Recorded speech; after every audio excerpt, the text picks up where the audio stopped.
அற்புதமாக, அழகாக, ஆணித்தரமாக கண்ணதாசன் அவர்களை பற்றிய கருத்துக்களை எடுத்து சொன்னார்கள். நானே வியந்து போனேன். நான் எல்லாவற்றையும் மறந்து போனேன். கிட்டத்தட்ட 15 ஆண்டுகளாக நான் எந்த தொடர்பும் எவரிடம் வைத்துக் கொள்வது இல்லை. கிராமத்தில் ஒதுங்கி இருப்பார்கள். அதுக்கு காரணங்கள் உண்டு. எவரும் எவரையும் மதிப்பது இல்லை. நாம் சொன்னால் இது நான் அனுபவித்திருக்கிறேன், பொய். ஆனால் நான் பெற்ற அனுபவங்கள் மிக அதிகம். அந்த அனுபவங்களை இங்கே சொல்ல நேரம் இல்லை. எனினும் கண்ணதாசன் அவர்களை பற்றிய ஒரு கருத்தரங்காக இது இருக்கிற காரணத்தினாலே தான் நான் இங்கே வந்தேன். முக்கியமாக 2 காரணங்கள்.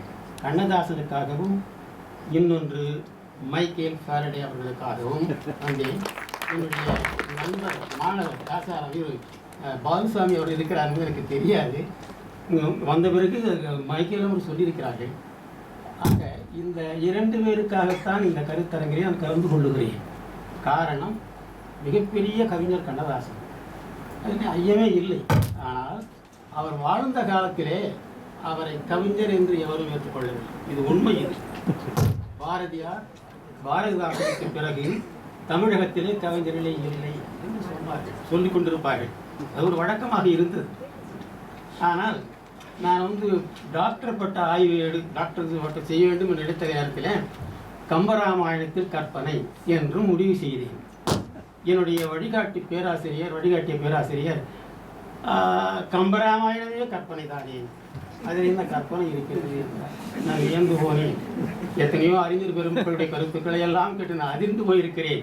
பிறகு முடிவு செய்தேன், சரி கவிஞர்களே இல்லை என்று சொல்வது என்ன நியாயம் என்று நினைத்த பிறகு கவிஞரை பற்றி செய்ய வேண்டும் என்று முடிவு செய்தேன்.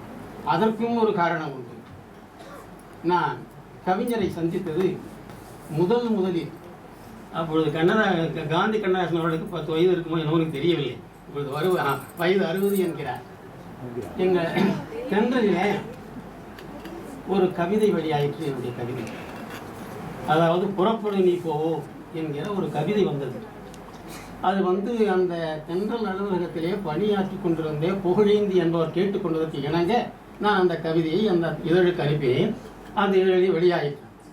அதே இதழில் என்னுடைய பேராசிரியர் அன்பு கணபதி என்பவர் ஒரு கட்டுரையோ ஒரு அறிக்கை வெளியிட்டிருந்தார். அந்த இதழை கண்டதும், என்னுடைய கவிதை கண்டதும் பேராசிரியர் என்ன செய்தார், பச்சையப்பன் கல்லூரி வழங்க இருக்கும் பைந்தமிழ் குமரியை பற்றி நான் பெருமைப்படுகிறேன் என்று என்னை பற்றி அந்த கடிதத்தில் குறிப்பிட்டு கவிஞருக்கு அனுப்பியிருக்கிறார். உடனே கவிஞர் புகழேந்தி என்று ஒருவர் அங்கே இருந்தார், துணை ஆசிரியராக. அவரை குறிப்பிட்டு யார் அந்த பையன் என்று கேட்டிருக்கிறார். பச்சையப்பன் கல்லூரியிலே தமிழ் ஆனர்ஸ் படித்துக் கொண்டிருக்கிறார் என்று சொன்ன உடனே அவரை வர சொல் என்று சொல்லியிருக்கிறார். புகழேந்தி என்னை அழைத்து கொண்டு போனார். அதாவது இந்த மேம்பாலம், ஜெமினி மேம்பாலம் இருக்கிறதே, அப்பொழுது கிடையாது. 3 அலுவலகங்கள். முதலிலே மதியழகன் என்று ஒருவர் இருந்தார், திமுகவை, உங்களுக்கெல்லாம் தெரியாது. தென்னகமும் பத்திரிகை நடத்திக் கொண்டிருந்தார். அதை அடுத்து முரசொலி, கலைஞருடைய பத்திரிகை. அதை அடுத்து தென்றல் அலுவலகம் இருக்கிறது. நான் போனேன். மாடியில் கவிஞர் இருக்கிறார். அப்படி புகைத்து கொண்டு திரிந்து கொண்டிருந்தார். நான் போய் நின்றேன். என்னையா, உன்னுடைய பேராசிரியர் உன்னை பற்றி பெருமையாக எழுதியிருக்காரே என்று சொன்னார். நான் மௌனமாக இருந்தேன். கவிதை நானும் படித்தேன், நன்றாக இருக்கிறது என்று நடந்து கொண்டே, உட்கார் என்று கூட சொல்லவில்லை. அவரும் நடந்து கொண்டிருக்கிறார், நான் நின்று கொண்டிருக்கிறேன்.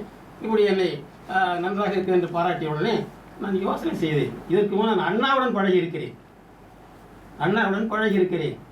இவர் என்ன நின்று கொண்டு நம்ம அப்படி போய்கொண்டு கொஞ்சம் கூட மரியாதை இல்லாமலேயே நடத்துகிறாரே என்று எண்ணியவுடன் சிறிது நேரம் யோசித்துக் கொண்டிருந்தேன். நீ தென்றலில் தொடர்ந்து எழுது என்று சொன்னார். சரி என்று சொல்லி நான் புறப்பட்டு விட்டேன், வருகிறேன் என்று. ஏதோ ஒரு மனசில் ஒரு என்ன இவர் இப்படி செய்கிறாரே, உட்கார் என்று கூட சொல்லவில்லையே, நிற்க வைத்து விட்டே பேசுகிறாரே என்று சொல்லி நான் புறப்பட்டு போய்விட்டேன். அதுதான் முதல் சந்திப்பு. ஏனென்றால் அண்ணா அவர்கள் மிக பெரும் பாராட்டத்தக்கவர். வயது, அதாவது பெரியாரை போல. பெரியார், அவர் தந்தை பெரியார் அவர்கள் யாராக இருந்தாலும் மரியாதையாகத்தான் பேசுவார், வாங்க போங்க என்று. ஆனால் கவிஞரை பற்றி இந்த எண்ணம் படிப்படியாக என் மனதில் வேறு இந்த மாற்றம் ஏற்படுத்தி விட்டது. அவர் நல்லவர், குழந்தை போன்றவர் என்பதையெல்லாம் பிறகுதான் நான் தெரிந்து கொண்டேன். ஏனென்றால் அவர் என் வழக்கம் அப்படி. அதனாலே அவரை பற்றி அந்த நிலையிலே அது இருந்தாலும் கூட இப்படி ஆய்வின் காரணம் என்பது சொன்னேன் அல்லவா, ஏன் எடுத்தேன் என்பதற்கு ஒரு காரணம் சொன்னது. அவர் அந்த கவிதைகள் எடுத்த உடனே என்ன கொஞ்சம் நாக்கு வறண்டு போகிறது என்றால் நேரமாகி விட்டதாலே நாக்கு வறண்டு போகிறது.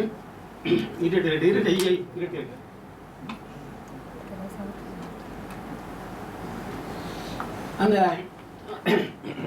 ஆராய்ச்சியாளருக்கு அந்த திறமை இருக்கிறதா, ஆய்வு செய்கிற திறமை இருக்கிறதா என்று கண்டறிவதற்கு ஒரு குழு அமைப்பார்கள். அந்த குழுவிலே 3 பேராசிரியர்கள். அதிலே ஒரு பேராசிரியர், பெரும் பேராசிரியர் இருந்தார். அவர் என்ன சொன்னார், கண்ணதாசன் கவிதைகளில் யாப்பு கிடையாதே, யாப்பு இல்லையே என்றார்.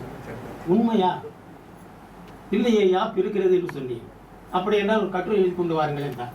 கண்ணதாசன் கவிதைகளில் யாப்பு என்று நான் எழுதி கொண்டு வந்தேன். யாப்பு என்பது ஒரு நிலையானதல்ல, காலந்தோறும் மாறக்கூடியது. சங்க இலக்கியங்களிலே கவிதைகள் இருக்குன்னா அதனுடைய யாப்பு அது எத்தனையோ வந்தது. 4 பாட்டு என்று சொல்லுகிறோம், சில விருத்தங்கள் இருந்தது, விருத்தங்களில் எவ்வளவோ மாற்றங்கள் வருகின்றன. இப்படி பல படிகளாக தமிழ் கவிதை வளர்ந்து வந்திருக்கிறது, நாம் பார்க்கிறோம். இன்னும் புது கவிதையை பார்க்கிறோம், நிச்சயமாக புது கவிதையை பார்த்து கொண்டிருக்கிறோம். புது கவிதை ஔவையார் எழுதி எப்போ முடித்து விட்டார், ஹைக்கூ என்று சொல்லுகிறார்கள். ஹைக்கூ கவிதையை ஔவையார் எப்போ எழுதிவிட்டார். நண்பர் சொன்னாரே, அறம் செய்ய விரும்பு என்று சொன்னாரே. அறம் செய்வதற்கு விருப்பங்கொள் என்றால் உரைநடை. அறம் செய்வதற்கு விருப்பங்கொள் என்று சொன்னால் உரைநடை. அறம் செய்ய விரும்பு, அறம் செய்வதற்கு என்பது செய்ய ஆயிற்று, இடைக்குறது அந்தல்வா. ஆக அறம் செய்ய விரும்பு, ஆறுவது சினம் என்று ஔவையாரே பாடி வைத்திருக்கிறார். ஒரு 3 சொற்களை எழுதியிருக்கிறார். ஆகையாரே அப்படிப்பட்ட கவிதைகள்லாம் அப்படி வந்திருக்கிறது. எனவே கண்ணதாசனுடைய கவிதைகளை படித்து பார்த்து பிறகு அவற்றை ஆய்வுக்குத்தான் எடுத்துக்கொள்ள வேண்டும் என்று செய்வதற்கு ஒரு காரணம், கவிஞர்களே இல்லை என்று சொல்வது அபத்தம், அதை முறியடிக்க வேண்டும் என்பது. இவர் ஒரு மிக சிறந்த கவிஞர். பாரதிதாசனுக்கு பிறகு தமிழகத்தில் இருக்கிற தலை சிறந்த கவிஞர் இவர் என்பதை மெய்ப்பிக்க வேண்டும் என்பதற்காக அதை எடுத்து நான் செய்தேன். கண்ணதாசன் எல்லாம் சொன்னார், குழந்தை போன்றவர் தான், அதில் ஐயமே இல்லை, குழந்தை போன்றவர் தான். எனக்கு நல்ல அனுபவம் உண்டு. கண்ணதாசன் அவர்களை காஞ்சியிலே கம்பன் கழகம் என்று தொடங்க விரும்பினார்கள். அதற்கு இவரை அழைக்க வேண்டும் என்று அவர்கள் விரும்பினார்கள். அப்பொழுது இவர் எங்கோ அம்பாசிடர் என்ற நாட்டில் அங்கே தங்கியிருந்தார். அவர்கள் போனார், பார்க்க முடியவில்லை. என்னிடம் வந்தார்கள், அவரை பார்க்க வேண்டும் என்று. நான் வந்தால் மட்டும் அவர் பார்க்க முடியுமா, வேண்டாமே என்று சொன்னேன். வற்புறுத்தி அழைத்து கொண்டு போனார்கள். நான் போனால் என்னை மறுத்து விட்டார்கள், பார்க்க முடியாது என்று சொல்லிவிட்டார்கள். நான் சொன்னேன், வல்லம் வேங்கடபதி என்று எழுதி தருகிறேன், கொண்டு போய் கவிஞரிடம் கொடுங்கள் என்றேன். கொடுத்த பிறகு உடனே வர சொல் என்று சொல்லியிருக்கிறார். போய் சொல்லி பிறகு அழைத்து கொண்டு ஏற்பாடு ஆயிற்று.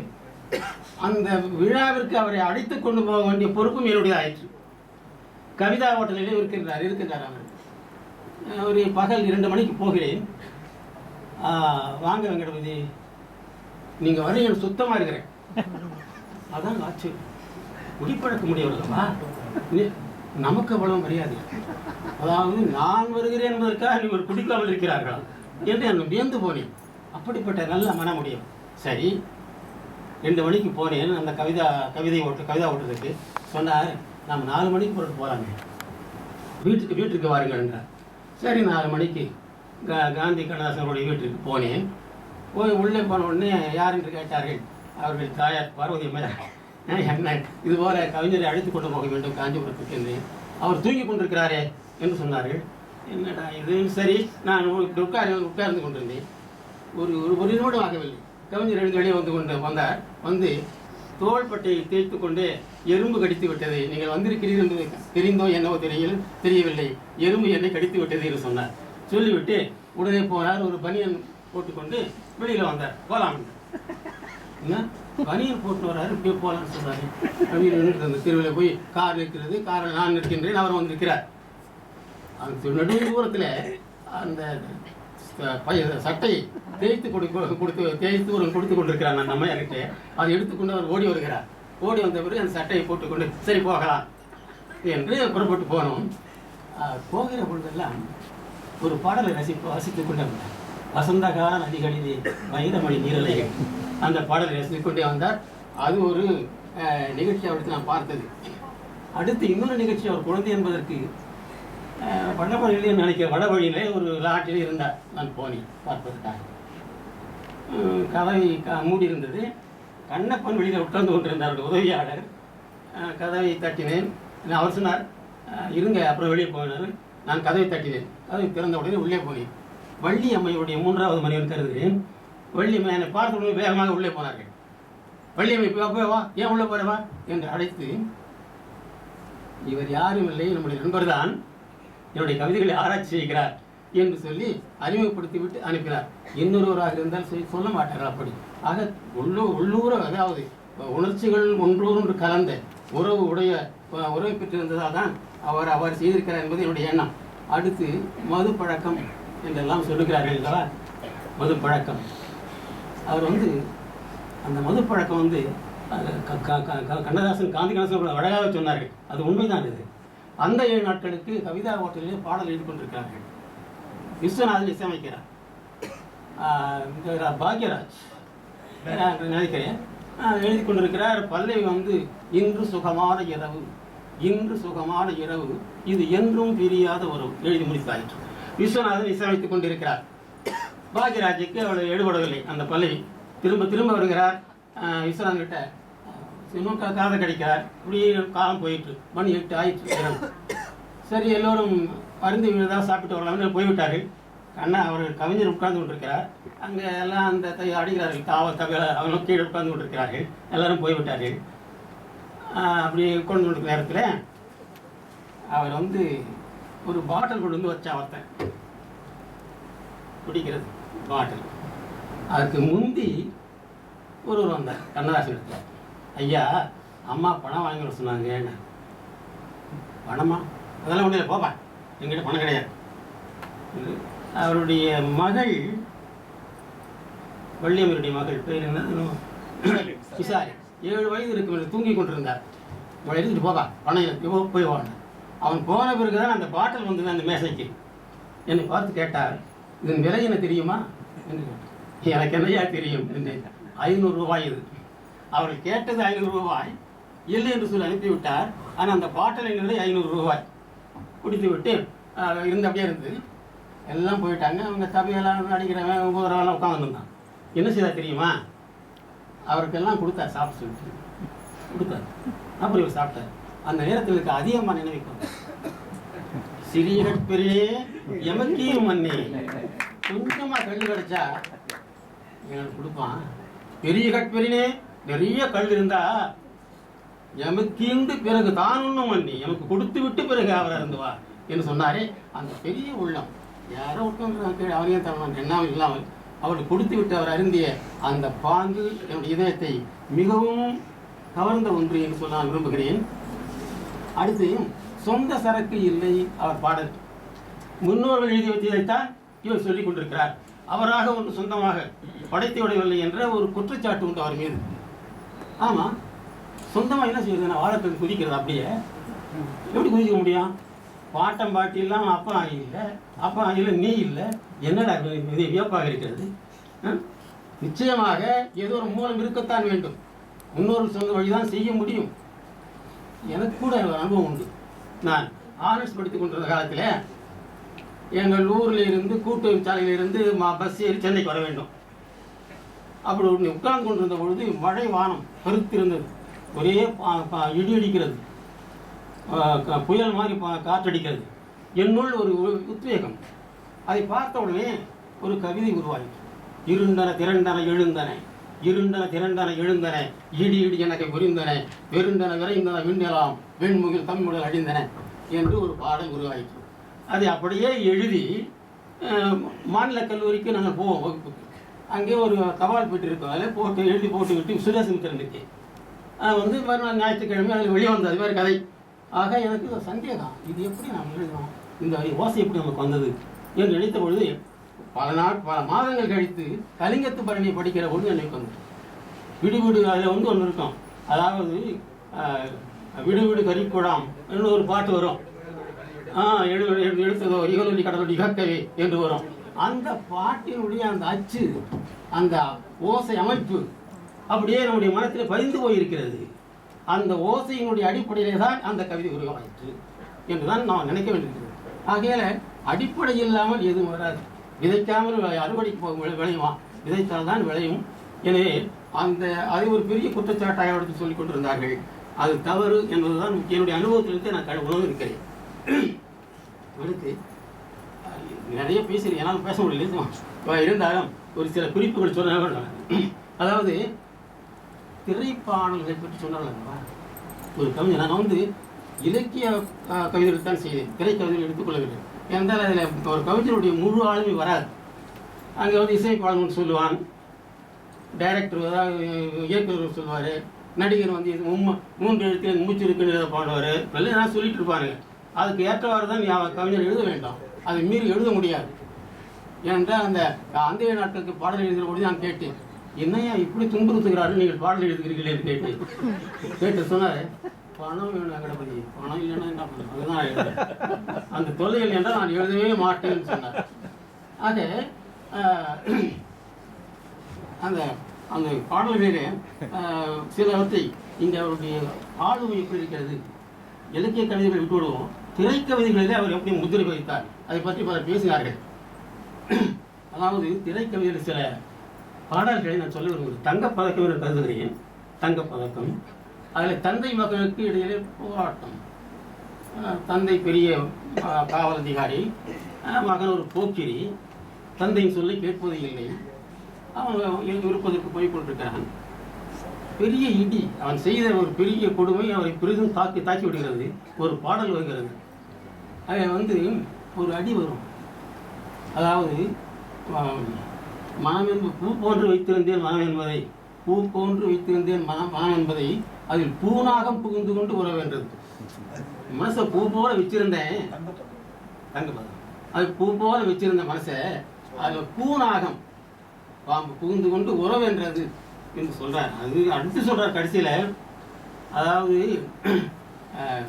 இடிதாங்கும் உள்ளம் இது, அடிதாங்கும் உள்ளம் இது இடிதாங்குமா, அடிதாங்கும் உள்ளம் இது இடிதாங்குமா, இடி போல பிள்ளை வந்தால் மடிதாங்குமா என்று அருமையான அப்படி, அதாவது மிக நிறைந்த கவித்துவம் இருக்கிற ஒரு கவிஞர் தான் பாட முடியும், திரைப்படாக இருந்தால் கூட. இன்னொரு பாடல் கோவை வழக்கு நான் கருதுகிறேன். அதாவது தம்பியை வளர்க்கிறாள் தமக்கை, வளர்த்து பெரிய ஆளாக்குகிறாள், நல்ல வாழ்க்கை அமைகிறது. ஆனால் அவன் நல்ல வாழ்க்கை வாழ்ந்து கொண்டிருக்கிற பொழுது இந்த அம்மையாருக்கு ஏதோ காசநோய் வருகிறது. அவன் கவனிக்கவில்லை, மனைவியின் பேச்சை கொண்டு அந்த அக்காவை கவனிக்கவில்லை. ஏதோ ஒரு மூலையில் ஒரு பாய் போட்டு அது கடை மூலையில் என்று சொல்லுகிறார்கள். அப்பொழுது அந்த பாடல் எழுதுகிறார், அதாவது நோயுற்ற நேரத்தில் நாய்கட்டும் ஓரத்தில் பாயிட்டு வைத்தானமா, இது எல்லாரும் எழுதுவோம், இதுவரை எழுதிடலாம். நோயுற்ற நேரத்தில் நாய்கட்டும் ஓரத்தில் பாயிட்டு வைத்தானமா, அடுத்து சொல்றதுதான் ஒரு கவிஞன், அதையும் வாய்விட்டு சொன்னானமா என்பதுதான் அங்கே முத்திரை பதிகிறது. கண்ணதாசன் முத்திரை அங்கே பார்க்கிறது. அது மிக உயர்ந்த கவிஞர்கள் மட்டுமே எழுத முடியும், வேறாலும் எழுத முடியும். அப்படி இன்னொன்று, இங்கே பெண்கள் அதிகமாக இருக்கிறீர்கள், நான் அதை பற்றி கவலைப்படவில்லை. என்றால் நான் ஆசிரியராக இருக்கிற பொழுது பாடம் நடத்துகிற பொழுது பாடல்களிலே ஒரு சொல் வரும், அது விகாரமாக சொல் இல்லை, முறை என்று சொல்லி இருக்கும். அதை எடுத்துட்டு புள்ளி போட்டு வச்சிருப்பான். அந்த எடுத்துட்டு பசங்க ஏன் சார் புள்ளி வச்சிருக்குன்னு கேட்பான். என்ன சொல்றது, புள்ளி வச்சிருக்காங்கப்பா நீ தெரிஞ்சு விடலாம் நான் சொல்லுவேன். இது அநாகரிகமானதல்ல, கேவலமானதல்ல, என்ன தவறு இருக்குது. வள்ளுவரே பாடுகிறாரே, முறை 2 இல்லாத காமத்தூர் பாடுகிறார்கள்வா, அது தவறு கிடையாது. அங்கே ஒரு காட்சி, ஒரு பெண் குளித்துக் கொண்டிருக்கிறாள், பக்கத்திலே ஒரு பெண் இருக்கிறாள். அதாவது பருவ பெண், அவளுடைய பருவ பூரிப்பை முழுவதுமாக வெளிக்கொண்டு வர வேண்டும், அதுவும் ஒரு பெண்ணால. ஒரு ஆண்மகன் சொன்னால் பரவாயில்லை, ஒரு பெண் வர்ணிக்க வேண்டும், அதுதான் இங்கு சிறப்பு.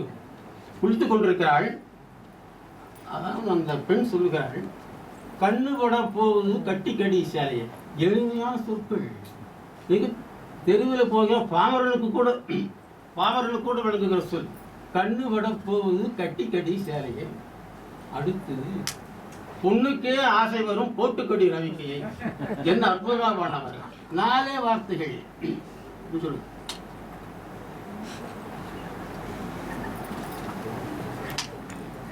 சின்ன சின்ன வார்த்தைகள்.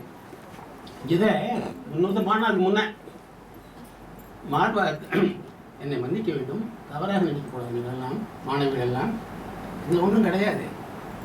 அதாவது விகாரம் என்பது மனத்தில் இருக்கிறது, கலையிலே கிடையாது. அதை நீங்கள் புரிந்து கொள்ள வேண்டும். அதனால் நான் சொல்கிறேன். அதாவது அதாவது அவன் பொண்ணுக்கே ஆசை வரும் போட்டுக்கடி ரவிக்கையம்னு சொன்னான். ஏன்னு சொன்னால் மார்பகங்களை அடிப்படையாக தான் சொன்னான். மார்பகங்களை பற்றி அப்படி பாடுகிற பொழுது அப்படி சொன்னான். இதை முன்னொருத்தன் எழுதினான். எப்படி? ஈர்க்கு இடை போகா. ஈர்க்கு ஈர்க்கு குச்சி, இந்த இலையை தைக்கிறாங்களே, அதுதான் ஈர்க்கு குச்சி, மெல்லிதான் இருக்குவேன். ஈர்க்கு இடை போகா. அடுத்து வர சொற்கள் எல்லாம் ரெண்டு எழுத்து தான். ஈர்க்கு இடை போகா ஏர் இள வன மூலை என்று முடிச்சான். ஏர் 2 சொல், ஈர்க்கு இடை 2 சொல், ஈர்க்கு இடை போகா 2 சொல், 2 எழுத்து. ஏர் 2 எழுத்து, வன 2 எழுத்து, மூலை 2 எழுத்து, 2 ஈர்க்கு இடை போகா ஏர் இள வனமுன்னு அவன் எழுதான். அது கவிஞன் திரைப்படத்தை பார்க்கிற ஒரு பாமரனும் எளிதிலே புரிந்து கொண்டு ரசித்து மகிழ்ச்சி அடைய வேண்டும் என்பதற்காக கண்ணு விடப்போவது கட்டிக்கடி சேலையை பொண்ணுக்கே ஆசை வரும் போட்டுக்கடி ரவிக்கை. வேறு எவராலும் எழுத முடியாது. இன்னும் அருமையான கருத்துக்களாக இருக்குது, பாடல்கள் நிறைய இருக்குது, சொல்லணும் எடுத்து சொன்னேன். ஆகினாலே என்னால் அவங்க அதிகமாக எவ்வளவோ கொண்டு வந்திருக்க எழுதுவதற்கு பேசுவதற்கு அது என்ன முடியவில்லை. காஞ்சின் சாந்தன் அவர்களை பார்க்கிறார், கவிஞர் காஞ்சி சாந்தன் நாட்கள் வரணும் ஒரு முடியவில்லை என்றால், அதனால் என்னை மன்னிக்க வேண்டும்.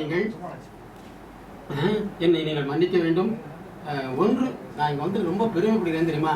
என்னுடைய மாணவர் பால்சான் பேசணும், நான் அசந்து போனேன். அப்படியே எப்பா எப்படி பேசுகிறார் அவர், அவருடைய பேச்சு கேட்டு அசந்து போனேன். அதே